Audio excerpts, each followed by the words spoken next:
The arms industry, also known as the defense industry or the arms trade, is a global industry responsible for the manufacturing and sales of weapons and military technology. It consists of a commercial industry involved in the research and development, engineering, production, and servicing of military material, equipment, and facilities. Arms-producing companies, also referred to as arms dealers, defense contractors, or as the military industry, produce arms for the armed forces of states and civilians. Departments of government also operate in the arms industry, buying and selling weapons, munitions, and other military items. An arsenal is a place where arms and ammunition are made, maintained, and repaired, stored, or issued, in any combination, whether privately or publicly owned. Products include guns, artillery, ammunition, missiles, military aircraft, military vehicles, ships, electronic systems, night vision devices, holographic weapon sights, laser rangefinders, laser sights, hand grenades, landmines, and more. The arms industry also provides other logistical and operational support. Stockholm International Peace Research Institute, SIPRI, estimated that 2012 military expenditures were roughly $1.8 trillion. This represents a relative decline from 1990 when military expenditures made up 4% of world GDP. Part of the money goes to the procurement of military hardware and services from the military industry. The combined arms sales of the top 100 largest arms-producing companies amounted to an estimated $395 billion in 2012 according to SIPRI. In 2004 over $30 billion were spent in the international arms trade, a figure that excludes domestic sales of arms. According to SIPRI, the volume of international transfers of major weapons in 2010-14 was 16% or higher than Indiana 2005-2009. The five biggest exporters in 2010-2014 were the United States, Russia, China, Germany, and France, and the five biggest importers were India, Saudi Arabia, China, the United Arab Emirates and Pakistan. Many industrialized countries have a domestic arms industry to supply their own military forces. Some countries also have a substantial legal or illegal domestic trade in weapons for use by its citizens, primarily for self-defense, hunting or sporting purposes. Illegal trade in small arms occurs in many countries and regions affected by political instability. The Small Arms Survey estimates that 875 million small arms circulate worldwide, produced by more than 1,000 companies from nearly 100 countries. Contracts to supply a given country's military are awarded by governments, making arms contracts of substantial political importance. The link between politics and the arms trade can result in the development of what U.S. President Dwight D. Eisenhower described as a military-industrial complex, where the armed forces, commerce, and politics become closely linked, similarly to the European multilateral defense procurement. Various corporations, some publicly held, others private, bid for these contracts, which are often worth many billions of dollars. Sometimes, as with the contract for the International Joint Strike Fighter, a competitive tendering process takes place, with the decision made on the merits of the designs submitted by the companies involved. Other times, no bidding or competition takes place. History. During the early modern period, France, United Kingdom, Netherlands, and some states in Germany became self-sufficient in arms production, with diffusion and migration of skilled workers to more peripheral countries such as Portugal and Russia. The modern arms industry emerged in the second half of the 19th century as a product of the creation and expansion of the first large military industrial companies. As smaller countries, and even newly industrializing countries like Russia and Japan, could no longer produce cutting-edge military equipment with their indigenous resources and capacity, they increasingly began to contract the manufacture of military equipment, such as battleships, artillery pieces, and rifles to foreign firms. In 1854, the British government awarded a contract to the Elswick Ordnance Company of industrialist William Armstrong for the supply of his latest breech-loading rifled artillery pieces. This galvanized the private sector into weapons production, with the surplus being increasingly exported to foreign countries. Armstrong became one of the first international arms dealers, selling his weapon systems to governments across the world from Brazil to Japan. In 1884, he opened a shipyard at Elswick to specialize in warship production. At the time, it was the only factory in the world that could build a battleship and arm it completely. The factory produced warships for many navies, including the Imperial Japanese Navy. Several Armstrong cruisers played an important role in defeating the Russian fleet at the Battle of Tsushima in 1905.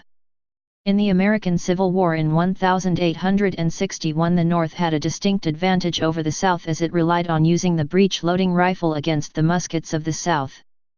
This began the transition to industrially produced mechanized weapons such as the Gatling gun.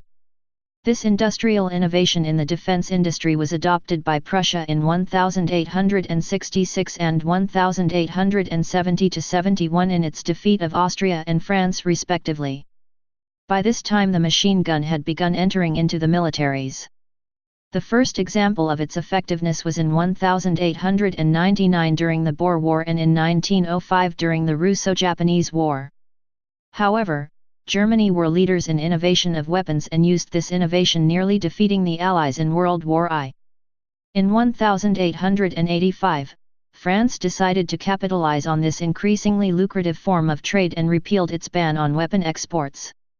The regulatory framework for the period up to the First World War was characterized by a laissez-faire policy that placed little obstruction in the way of weapons exports. Due to the carnage of World War I, arms traders began to be regarded with odium as merchants of death and were accused of having instigated and perpetuated the war in order to maximize their profits from arms sales. An inquiry into these allegations in Britain failed to find evidence to support them. However, the sea change in attitude about war more generally meant that governments began to control and regulate the trade themselves. The volume of the arms trade greatly increased during the 20th century, and it began to be used as a political tool, especially during the Cold War, where the United States and the USSR supplied weapons to their proxies across the world, particularly Third World countries. See Nixon Doctrine. Sectors. Land-based weapon. This category includes everything from light arms to heavy artillery, and the majority of producers are small. Many are located in Third World countries. International trade in handguns, machine guns, tanks, armored personnel carriers, and other relatively inexpensive weapons is substantial. There is relatively little regulation at the international level, and as a result, many weapons fall into the hands of organized crime, rebel forces, terrorists, or regimes under sanctions. Small arms. Land-based weapon.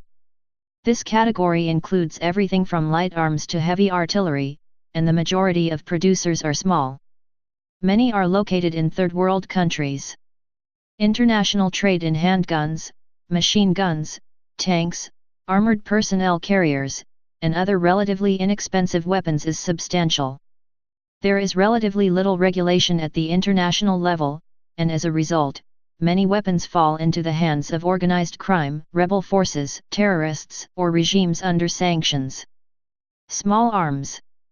Encompassing military aircraft, both land-based and naval aviation, conventional missiles, and military satellites, this is the most technologically advanced sector of the market. It is also the least competitive from an economic standpoint, with a handful of companies dominating the entire market. The top clients and major producers are virtually all located in the Western world and Russia, with the United States easily in first place. Prominent aerospace firms include Rolls-Royce, B. Dassault Aviation, Sukhoi, Mikoyan, Eads, Leonardo, Thales Group, Lockheed Martin, Northrop Grumman, and Boeing. There are also several multinational consortia mostly involved in the manufacturing of fighter jets, such as the Eurofighter. The largest military contract in history, signed in October 2001, involved the development of the Joint Strike Fighter. Naval systems. Some of the world's great powers maintain substantial naval forces to provide a global presence, with the largest nations possessing aircraft carriers, nuclear submarines, and advanced anti-air defense systems.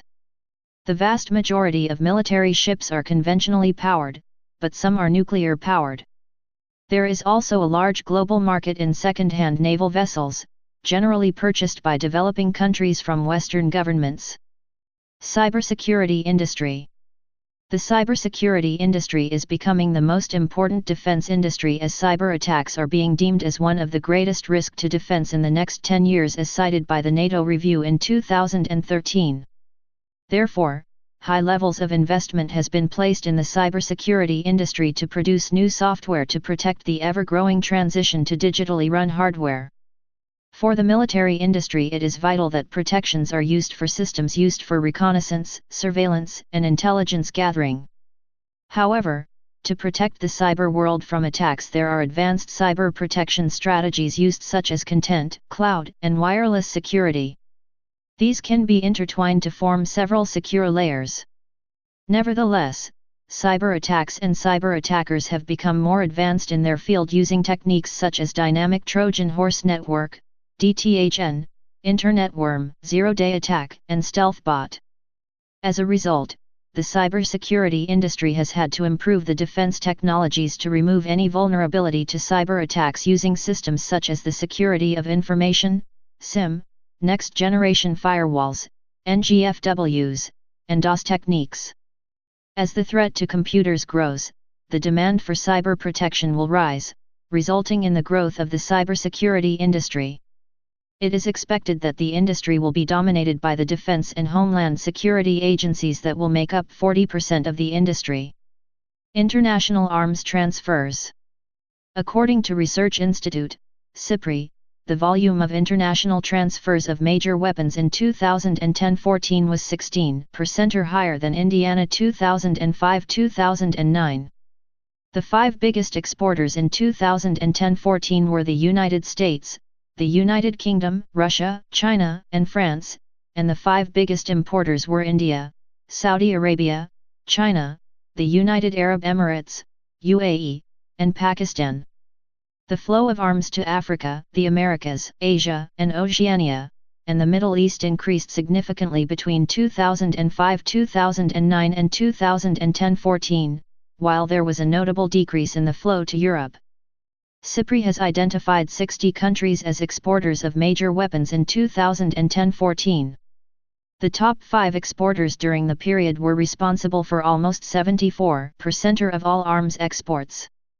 The composition of the 5 largest exporters of arms changed between 2005-2009 and 2010-14, while the United States and Russia remained by far the largest exporters. China narrowly, but notably, replaced Germany as the third largest exporter as Germany slid down to 6th place. The top 5 exported 14% or more arms Indiana 2010-14 than the top 5 in 2005-2009. In 2010-14, 153 countries, about 3/4 of all countries, imported major weapons.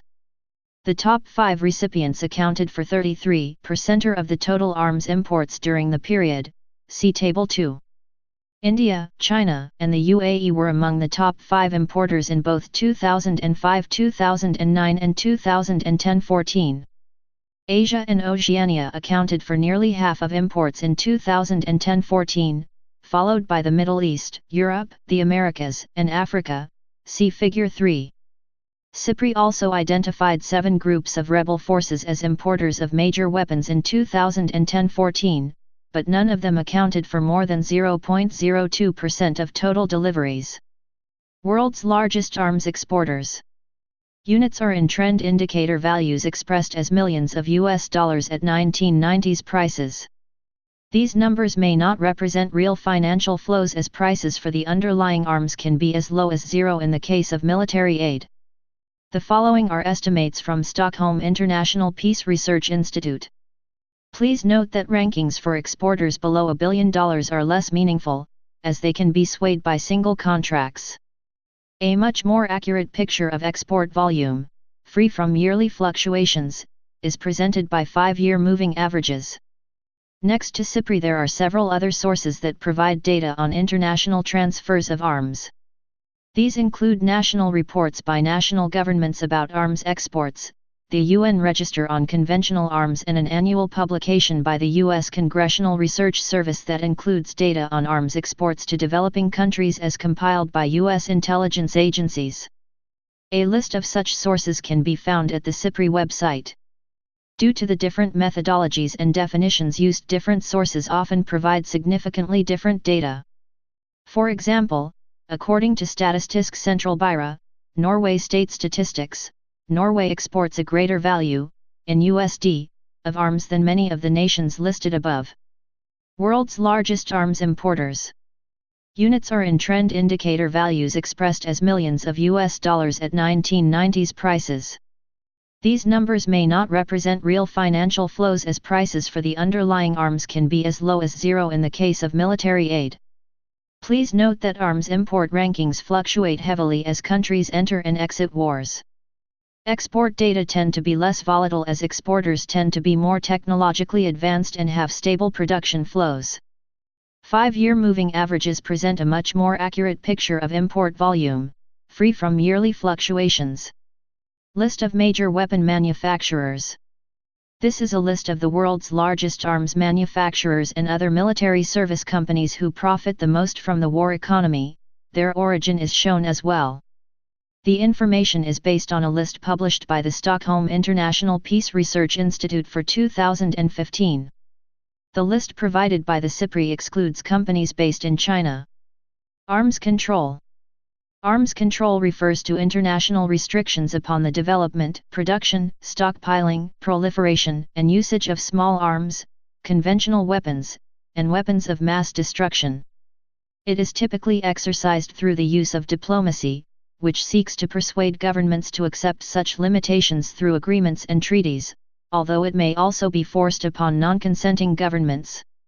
Notable international arms control treaties. Geneva Protocol on Chemical and Biological Weapons, 1925. Outer Space Treaty, signed and entered into force 1967. Biological Weapons Convention, signed 1972. Entered into force 1975. Missile Technology Control Regime, MTCR, 1987. Chemical Weapons Convention, signed 1993, entered into force 1997. Ottawa Treaty on Anti-Personnel Landmines, signed 1997, entered into force 1999. New START Treaty, signed by Russia and the United States in April 2010, entered into force in February 2011. Arms Trade Treaty, concluded in 2013, entered into force on December 24, 2014. The European Council stated to the United Nations General Assembly, "We are committed to upholding, implementing, and further strengthening the multilateral disarmament and non-proliferation framework in the fight against threats which are tending to escape the control of national sovereignty, the challenges deriving from destabilizing accumulation and spread of small arms and light weapons, from illicit or irresponsible arms trade, and from the proliferation of weapons of mass destruction, which are creating new and growing hotspots of international tension." In this regard, the EU welcomes the growing support in all parts of the world for an international arms trade treaty and is firmly committed to this process. Please subscribe and thanks for watching.